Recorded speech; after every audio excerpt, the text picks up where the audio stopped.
Olá, eu me chamo Igor Barreto e hoje eu quero contar para vocês, com o máximo de detalhes possível, como eu consegui tirar minha habilitação de caminhão na autoescola japonesa. Melhor, eu quero contar sobre como é a rotina na autoescola japonesa.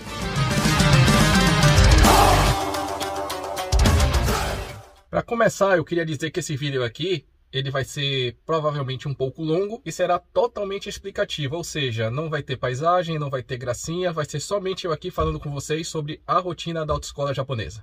Para começar, o método que eu escolhi para poder tirar a minha habilitação de caminhão é o método que o pessoal costuma chamar como método de confinamento. O que seria isso? Eu fico lá na autoescola durante 14 dias, tendo aulas práticas, algumas teóricas, sobre como conduzir o caminhão para você poder se habilitar e obter a habilitação ao final do processo. Primeiro temos que ter em mente que o pessoal que quer tirar habilitação tanto de carro quanto de caminhão, normalmente se encaminha para o Menkyo Center, se você já tem uma habilitação do Brasil, para fazer o processo de transferência. E para isso você precisa primeiro dar entrada com a sua documentação, marcar algumas aulas práticas, fazer uma prova de 50 perguntas onde você tem que acertar 10, se eu não me engano.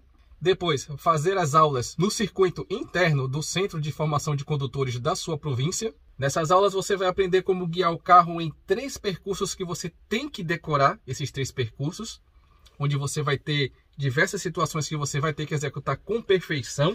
E você tem que decorar esses 3 percursos, porque no dia do seu exame de direção, um desses percursos será escolhido para você fazer a sua prova final de direção. Caso você não passe, tem que remarcar o teste de direção e não é garantido que seja o mesmo percurso que você fez da vez que você foi reprovado. Pode ser qualquer um dos 3 percursos que você havia decorado. Se você conseguir passar de primeira, ok, mas se você não consegue passar de primeira, normalmente é recomendado que você faça mais aulas, o que vai aumentar o tempo de duração do seu processo para tirar a habilitação e, claro, vai aumentar o valor da sua habilitação, porque cada aula que você precisa fazer de reposição para poder aprender sobre os percursos, essa aula também é cobrada. Além da taxa de reinscrição do teste para poder fazer novamente a prova de direção. E quem mora aqui sabe que tirar habilitação diretamente pelo Menkyo Center não é uma das coisas mais simples, né?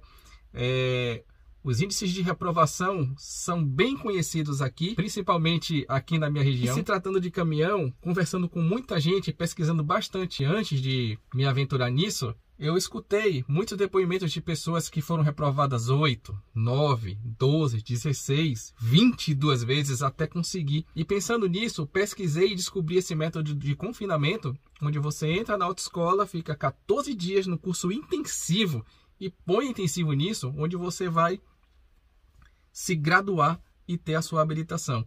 E quando eu falo intensivo, significa que são os 14 dias mesmo. Você não tem folga, não tem sábado, não tem domingo, não tem nenhum dia de descanso. Todos os dias você vai praticar, tenha isso em mente. Explicado mais ou menos como é que funciona o sistema para adquirir habilitação, agora vamos ao que interessa realmente. Como que foram os meus 14 dias lá na autoescola? Antes de chegar na autoescola, eu entrei em contato com o responsável pela inscrição do curso.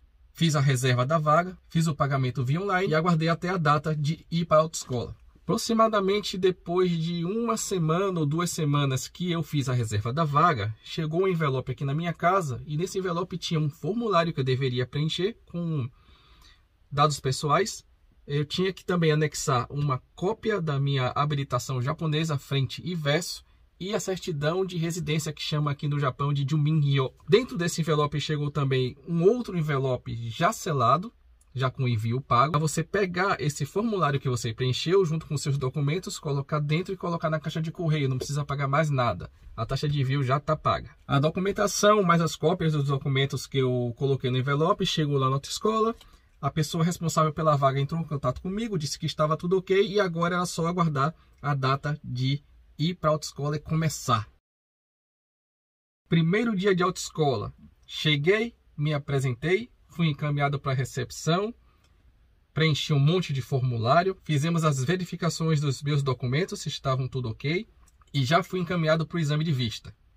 Passei no exame de vista, recebi uma caixinha surpresa para almoçar, continuei aguardando lá, logo em seguida tive uma aula explicativa sobre todo o procedimento que eu ia ter que cumprir durante a minha estadia lá na autoescola. Nessa aula explicativa, eu recebi uma pasta onde tinham vários documentos, e vários materiais de estudo relacionados às atividades que eu ia fazer nos percursos, traduzido em português, o que ajudou bastante, né? E um mapa geral do percurso, onde tinham todos os pontos, onde eu teria que fazer alguns exercícios que eles traduziram lá no material como desafios, né? Nessa pastinha que eu recebi nessa aula explicativa, eu já recebi todos os meus horários de aula do dia que eu cheguei até o dia que eu ia embora, já estava tudo lá.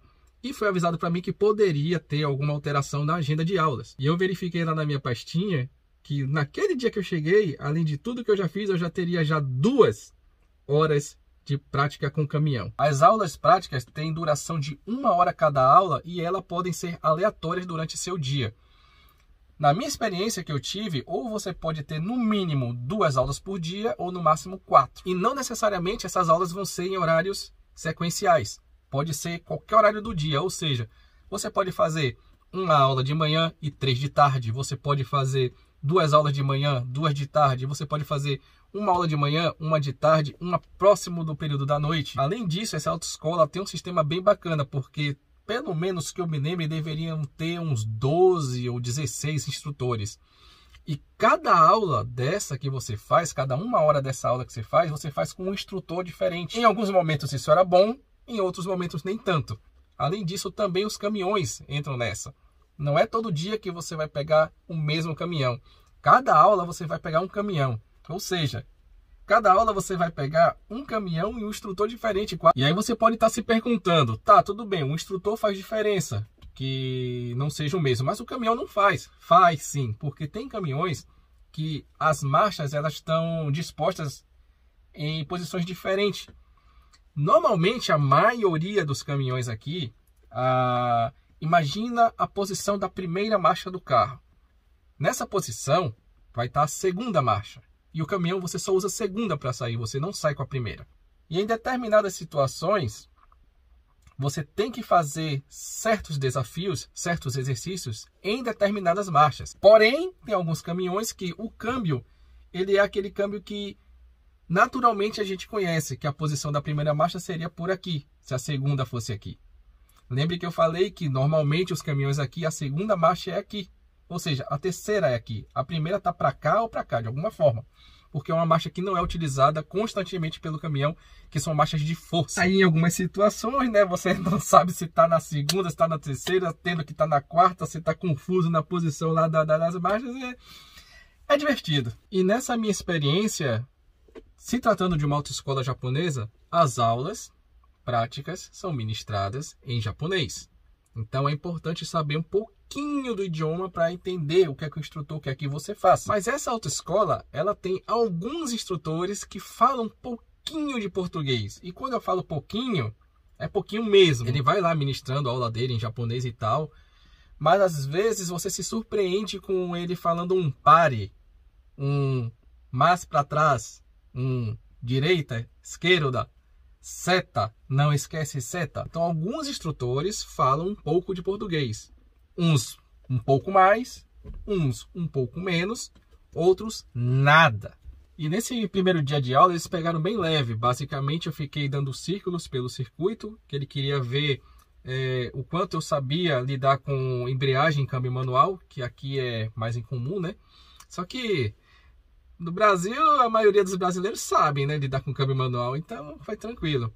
Então eu fiquei fazendo volta em um sentido, depois em outro sentido, e aí eu comecei a andar um pouco livremente pelo percurso. Basicamente, nessa andança livre, assim, pelo percurso, o que mais aconteceu foi a correção de como entrar na curva, né? Porque o entre-eixo do caminhão é muito diferente do entre-eixo de um carro pequeno, né? Então não dá para entrar numa curva como você entra com um carro pequeno. Tem formas de entrar em curva um pouco mais fechada, tem formas de entrar em curva um pouco mais aberta. Então isso foi corrigido na primeira aula e eu me senti muito bem com isso, porque essa era uma das minhas maiores aflições com o caminhão. Porque a gente sabe que um veículo grande, a preocupação está lá atrás, né? Então se você faz uma curva mal executada, você vai subir em calçada, vai levar poste, vai matar gente, é uma desgraça. Conforme foram passando os dias de aulas práticas, eu fui sendo treinado a executar com perfeição a forma de dirigir e a execução dos exercícios /desafios que eu tinha que fazer até o dia do Karimen. Então eu fiquei praticando muito do dia 11 ao dia 18, porque no dia 19 eu faria a minha primeira prova, que seria a prova para ver se eu adquiria o Carimen. O Carimen é uma licença provisória, a qual permite você dirigir na rua, contanto que você esteja ao lado de uma pessoa que seja habilitada por pelo menos 3 anos na categoria do veículo que você está dirigindo. Por que isso? Porque depois que você tirar o Carimen, é que você vai poder fazer as aulas fora do circuito interno da autoescola. Você vai para a rua, você vai praticar no trânsito real. Aí eu pratiquei bastante até o dia da minha prova do Carimen. Fiz a minha prova do Carimen, passei de primeira, mas não acabou por aí. Logo depois do Carimen, eu tive 3 horas de aula. E já na primeira hora de aula, eu fui para a rua. Pela primeira vez, eu ia dirigir fora do circuito da autoescola por 3 horas. Lembra que eu mencionei lá atrás sobre o Make Senta, que tem um alto índice de reprovação? Então, lá eu fui reprovado 2 vezes. Fiz algumas aulas, mas o período de espaçamento entre as aulas era muito grande. Então, não dá para ter aquela prática. A vantagem da autoescola é essa, que você pratica todo dia, pratica bastante. Então, quando eu fui fazer o meu teste do Carimen, eu não dormi a noite passada. Fui fazer cansadão, fiz no ódio e passei, porque para mim foi como se estivesse fazendo uma aula normal. Eu já estava tão acostumado que foi tranquilo demais. Logo após ser aprovado no Carimen, eu fiz essas 3 horas de aulas na rua. No dia seguinte, eu tive uma aula de vídeo na sala de aula, onde foram mostrados no vídeo diversas situações de risco e como se comportar diante elas. Depois eu tive mais aulas práticas no mesmo dia. E no dia seguinte, eu tive uma aula num simulador.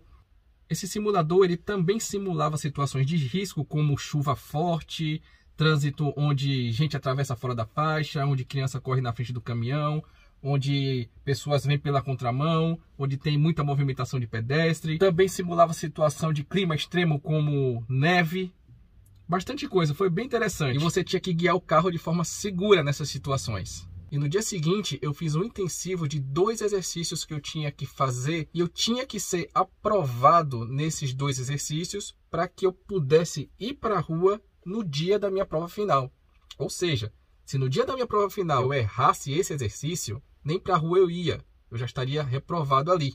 Mas como eu mencionei a respeito do Carimen, como eu pratiquei muito, e você está constantemente ali no caminhão, fazendo os exercícios, escutando as dicas, praticando, eu executei também esses exercícios de forma perfeita. Passei de primeira, fui para a rua.